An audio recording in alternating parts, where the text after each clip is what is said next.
Hello everyone, कैसे हैं? I hope आप लोग बहुत अच्छे होंगे। और मैं प्रतिभा आपका स्वागत करती हूँ आपके ही अपने परिवार एम सिलेक्शन में। और आज हम लोगों ने, जैसा कि पीवाईक्यू आपने देखा होगा कि हमने डिस्कस किया था ज्योग्राफी का, और अभी हम जो फिर आपका डिस्कस करने वाले हैं ज्योग्राफी के ही अभी पीवाईक्यू डिस्कस कर रहे हैं हम।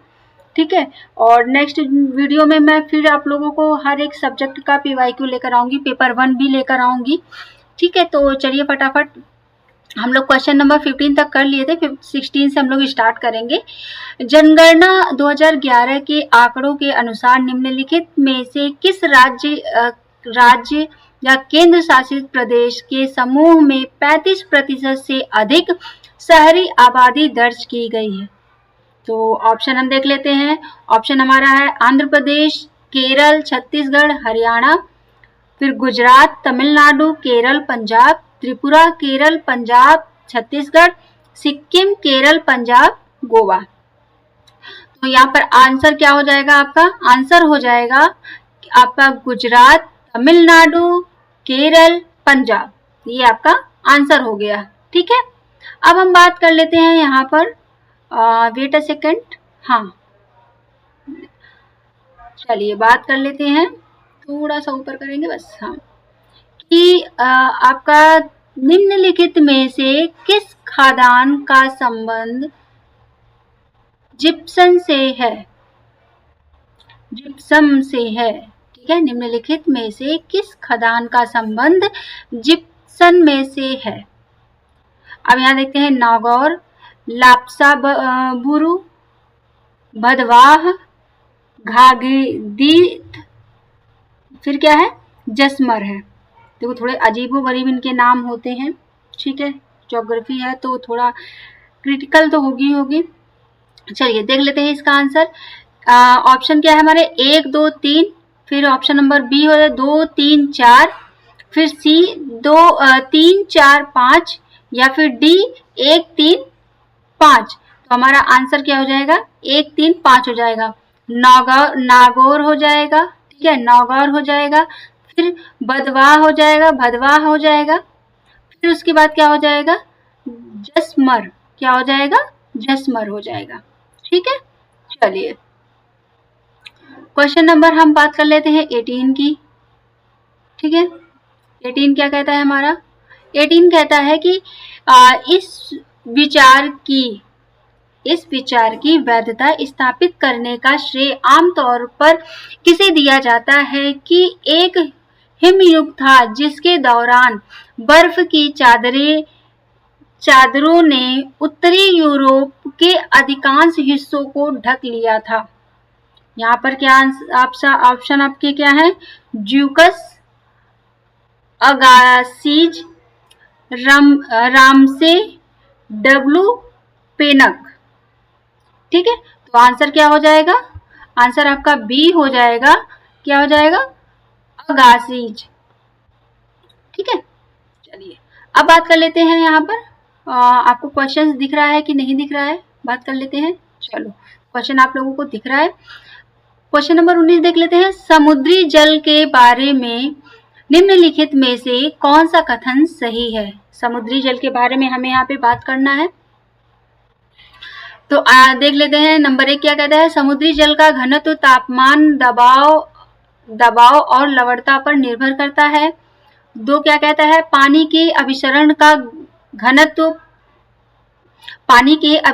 घनत्व पर कोई प्रभाव नहीं पड़ता है। पानी का ऊष्मीय प्रसार तापमान की वृद्धि और कमी के साथ बदलता रहता है। मध्य अक्षांशों में वर्षा की अधिकता के कारण घनत्व अधिक होता है। तो यहाँ पर आपका विकल्प दिए हुए हैं। 1 और 4 है, 2 और 3 है, 1 और 3 है, फिर आ गया 3 और 4 है। तो इसका आंसर क्या हो जाएगा? आंसर नंबर बी हो जाएगा। ठीक है, 2 और 3, यानी कि पानी के अभिसरण का घनत्व पर कोई प्रभाव नहीं पड़ता है। फिर यहाँ पर क्या हो जाएगा? पानी का ऊष्मीय प्रसार तापमान की वृद्धि और कमी के साथ बदलता रहता है। ठीक है, चलिए बात कर लेते हैं क्वेश्चन नंबर 19 की। यहाँ पर सूची 1 और सूची 2 दिया हुआ है, सुमेलित करना है। ठीक है, तो चलिए यहाँ पे देख लेते हैं। सूची 1 में आपका है और सूची 2 में देख ले। नीला यानी कि वनस्पति तनाव विश्लेषण, हरा फिर क्या है यहाँ पे वनस्पति से मिट्टी का विभेदन, लाल तटीय मानचित्रण, ठीक है, थर्मल वनस्पति विभेद। तो यहाँ पे ऑप्शन क्या हो जाएगा, ऑप्शन हमारा 1 2 3 है, फिर आपका 3 4 2 1 है, 2 4 1 3 है, फिर यहाँ पर क्या हो जाएगा आपका 4 3 2 1। तो ऑप्शन नंबर बी हमारा हो जाएगा, यहाँ पे दिया हुआ है। ठीक है, 3 4 2 1 यानी कि नीला क्या है, नीला जो है तटीय मानचित्रण है। ठीक है, उसको दर्शाता है। फिर यहाँ पर हरा क्या है, हरा आपका वनस्पति विभेदन को है। फिर यहाँ पर क्या है कि आपका लाल क्या है, लाल जो है वनस्पति से मिट्टी का विभेदन है। थर्मल क्या है, वनस्पति तनाव विश्लेषण। ठीक है, ये आपका आंसर हो जाएगा। चलिए अब बात कर लेते हैं, निम्नलिखित में से कौन सा खाद्य पदार्थ पानी की सबसे अधिक मात्रा का उपयोग करता है, चावल, बीफ, चॉकलेट, केला। तो यहाँ पर आंसर क्या हो जाएगा, चॉकलेट हो जाएगा। क्या हो जाएगा, चॉकलेट। ठीक है, चलो अब बात कर लेते हैं। यहाँ पर क्वेश्चन नंबर 22 की आ जाते हैं। निम्नलिखित में से कौन सी वनस्पति प्रजाति उष्णकटिबंधीय कांटेदार वनों से संबंधित नहीं है। फिर क्या हो जाएगा आपका, ऑप्शन क्या क्या है यहाँ पर देख लेते हैं। क्या है, निर्मली हो गया, ठीक है, खेजड़ा हो गया, तेंदू हो गया, फिर यहाँ पर आपका हल्दू हो गया और बबूल हो गया। तो यहाँ पे आपके दिए गए विकल्प भी हैं, विकल्प देख लेते हैं। 1 2 3 4 1 5 2 3। तो यहाँ पर ऑप्शन क्या हो जाएगा, ऑप्शन आपका आंसर जो है वो बी हो जाएगा, 3 और 4। तो 3 और 4 क्या है, तेंदू है और बबूल। ठीक है, ये उष्णकटिबंधीय वनों से संबंधित नहीं आते हैं। चलिए अब बात कर लेते हैं, जब कोई विनिर्माण बर्फ अपने कच्चे माल के आपूर्तिकर्ताओं या तैयार उत्पादों की आपूर्ति के बहुत करीब स्थिर होती है तो इसे कहा जाता है शहरीकरण अर्थव्यवस्थाएं, आंतरिक अर्थव्यवस्थाएं, विपणन अर्थव्यवस्थाएं या स्थानीयकरण अर्थव्यवस्थाएं। तो यहाँ पर क्या आ जाएगा, ऑप्शन आपका आंसर हो जाएगा स्थानीयकरण अर्थव्यवस्थाएं। ठीक है, चलिए अब बात कर लेते हैं यहाँ पर हम 24 क्वेश्चन में। ओजोन माप से जुड़े शब्दों की पहचान कीजिए। ओजोन माप से जुड़े शब्दों की पहचान कीजिए। डॉप्सन, स्पेक्ट्रोफोटोमीटर, पायरानोमीटर या प्लेनीमीटर या एनीमोमीटर। ठीक है, एनीमोमीटर। तो यहाँ पर विकल्प दिए हुए हैं 1 और 2 2 3 1 3 4 5। तो आंसर क्या हो जाएगा आपका, आंसर आपका हो जाएगा ए, यानी कि आपका डॉप्सन हो जाएगा और क्या हो जाएगा, स्पेक्ट्रोफोटोमीटर। ठीक है, चलो अब बात कर लेते हैं यहाँ पर, निम्नलिखित में से कौन सा उत्तर, wait a second, question cut रहा है ना, 1 सेकंड, अब आई थिंक नहीं कटेगा, देखिए हाँ अब नहीं कटेगा। चलिए, निम्नलिखित में से कौन सा उत्तर भारत की तुलना में दक्षिण भारत में सूचना और प्रौद्योगिकी उद्योग के तेजी से विकास की व्याख्या करता है। सुशासन, अच्छा बुनियादी ढांचा और नेटवर्क पहुंच, उच्च तकनीकी संस्थानों की बड़ी संख्या, कम श्रम लागत, विनिर्माण श्रमिकों का उच्च अनुपात। यहाँ पर ये आपके हैं, अब विकल्प दिए हुए हैं तो विकल्प देख लेते हैं फटाफट। 2 3 5 2 3 4, 1 2 3, 1 2 4। यहाँ पर आंसर क्या हो जाएगा आपका? आंसर हो जाएगा 1 2 3, यानी कि यहाँ पर हो जाएगा, क्या हो जाएगा आपका? सुशासन हो गया। ठीक है, अच्छा बुनियादी ढांचा और नेटवर्क पहुंच होना चाहिए, और उच्च तकनीकी संस्थानों की बड़ी संख्या, ये आपका आंसर हो गया। ठीक है, ये हो जाएगा आपका। चलो अब बात कर लेते हैं यहाँ पर क्वेश्चन नंबर 26 क्या कहता है। क्वेश्चन नंबर 26 जो है, बेटा सेकंड, हाँ चलो सही दिख रहा है। क्वेश्चन नंबर 26 है, वही फिर से आपका सूची मिलान करने के लिए आ गया। यहाँ पे प्रक्रिया है, पैरामीटर है, तो फोटोस्फीयर है, फिर क्या है, माउंडर न्यूनतम हो गया, एबीसी हो गया, फिर पराग कण हो गए। ठीक है, ये प्रक्रिया है। अब हम पैरामीटर देख लेते हैं।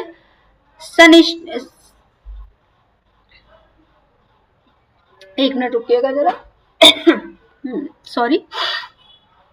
क्या है, सन स्पॉट हो गया, सौर विकिरण हो गया, पैलिनोलॉजी हो गया, प्रदूषकों की परतों का निर्माण, ये आपके ऑप्शन है। अब इधर हमें आपका ऑप्शन देख लेते हैं ABCD का।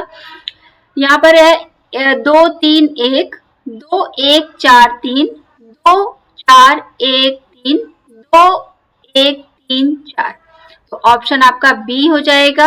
यहाँ पर देख लेते हैं क्या क्या आपका कहना है। क्या है, फोटोस्फीयर का क्या हो जाएगा? सौर विकिरण हो जाएगा। क्या है, माउंडर न्यूनतम का क्या होगा? सन स्पॉट हो जाएगा। एबीसी का क्या है? प्रदूषकों की परतों का निर्माण। परागकण क्या है? पैलिनोलॉजी हो गया। ठीक है, चलो अब बात कर लेते हैं मैंग्रोव वनस्पति कवरेज। जो मैंग्रोव वनस्पति कवरेज है, क्षेत्र के संदर्भ में बढ़ते क्रम में राज्यों का सही क्रम है। गोवा, आंध्र प्रदेश, उड़ीसा, पश्चिम बंगाल। नीचे दिए गए विकल्प चुनिए। यहाँ पर हम बात कर लेते हैं 1 2 3 1, 1 2 3 1, 2 1 4 3, 1 2 4 3, तो यहाँ पर ऑप्शन हो जाएगा बी 1 2 3 4, यानी कि ये पूरा सीक्वेंस में है। गोवा, आंध्र प्रदेश, उड़ीसा, पश्चिम बंगाल। अच्छा एक चीज और मैं आपको बता दूं कि ये जो यहाँ पर ये सीक्वेंस दे रहा है ना 1 2 3 4, ये क्वेश्चन में बहुत पूछा जाता है। जब मैंने फर्स्ट टाइम यूजीसी नेट का एग्जाम दिया था तो मुझे भी ये बहुत कंफ्यूजिंग लगी थी कि ये कैसे ऑप्शन। अभी तक तो जब मैं यूपीपीसीएस दे रही थी तो उसमें अलग आते हैं। ठीक है, तो और मैंने बिहार पीसीएस का दिया तो उसमें सब अलग आते थे, लेकिन यहाँ पे मुझे फर्स्ट टाइम ये चीजें देखने को मिली थी कि ऐसे ऑप्शन, तो मुझे फिर लगा कि हाँ ये सीक्वेंस में इस टाइप के पूछे जाते हैं। ठीक है, तो मैं उस बिहार पे आपको बता सकती हूँ, अपना एक्सपीरियंस बता सकती हूँ। ठीक है, चलिए अब बात कर लेते हैं बैठक रिपोर्ट के वर्ष के आधार पर निम्नलिखित को क्रम में व्यवस्थित कीजिए। ठीक है, एक सेकंड, यस चले, हो गया। अब यहाँ पर है CPO 21, यानी कि COP 21। ठीक है, फिर ये क्योटो प्रोटोकॉल हो गया, पहला पृथ्वी शिखर सम्मेलन, फिर क्या है IPCC रिपोर्ट। ठीक है, इसको भी देखिए आपको विकल्प में करना है। यहाँ पर 3 1 2 3, ठीक है, 2 आपका 4 1 3, 1 3 4 2, यानी 1 4 3 1 2, तो आंसर क्या हो जाएगा आपका? आ जाएगा आंसर A। ठीक है, तो चलिए पहले देख लेते हैं। पहले आ गया था आपका, क्या आ गया था? पहला पृथ्वी शिखर सम्मेलन, फिर उसके बाद क्या आया था? क्योटो प्रोटोकॉल, फिर IPCC रिपोर्ट, देन COP 21। ठीक है, ये आपका आंसर हो जाएगा। चलिए, महासागरों में तापमान के ऊर्ध्वाधर वितरण के बारे में निम्नलिखित में से कौन सा कथन सही है? फिर यहाँ पर नंबरिंग आ गई आपकी 1 2 3 4 5। चलिए, एक क्या कहता है? सूर्य की किरणों का 600 फीट से नीचे कोई प्रभाव नहीं पड़ता है। फिर से क्वेश्चन समझते हैं। यहाँ पर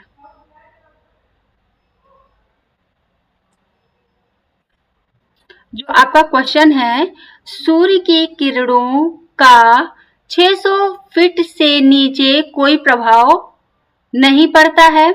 पानी की गति के बावजूद समुद्र का बड़ा हिस्सा अपेक्षाकृत ठंडा रहता है। ठीक है, ठंडा है। यहाँ पर बात कर लेते हैं, महासागरों में 80% पानी का तापमान स्थायी रूप से 40 डिग्री फ़ारेनहाइट जो होता है से नीचे रहता है। भूमध्य रेखा से ध्रुव तक तापमान में कमी की ऊर्ध्वाधर दर समान है। यहाँ पर आंसर आपका ऑप्शन दिया है 1 2 3, 2 3 4, फिर 3 4 1 4। यहाँ पर आंसर क्या हो जाएगा आपका? आंसर हो जाएगा 1 2 3 4। ठीक है, चलिए अब बात कर लेते हैं क्वेश्चन नंबर 30 की। निम्नलिखित में से कौन सा महासागर की सतह द्वारा व्यापक रूप से अवशोषी होता है? फिर यहाँ पर दृश्य तरंग विकिरण, मध्यम तरंग विकिरण, दीर्घ तरंग विकिरण, परावैंगनी तरंग विकिरण। ठीक है, ऑप्शन आपका आंसर क्या हो जाएगा? दीर्घ तरंग विकिरण। ठीक है, तो आई होप आप लोगों को चीजें समझ में आई होंगी। ठीक है, और नेक्स्ट वीडियो के साथ हम फिर मिलेंगे आप लोगों के साथ एक नई ऊर्जा के साथ और नए आपके क्वेश्चंस के साथ। तो आज के लिए हम इतना ही रखते हैं। Thank you so much, bye bye, take care.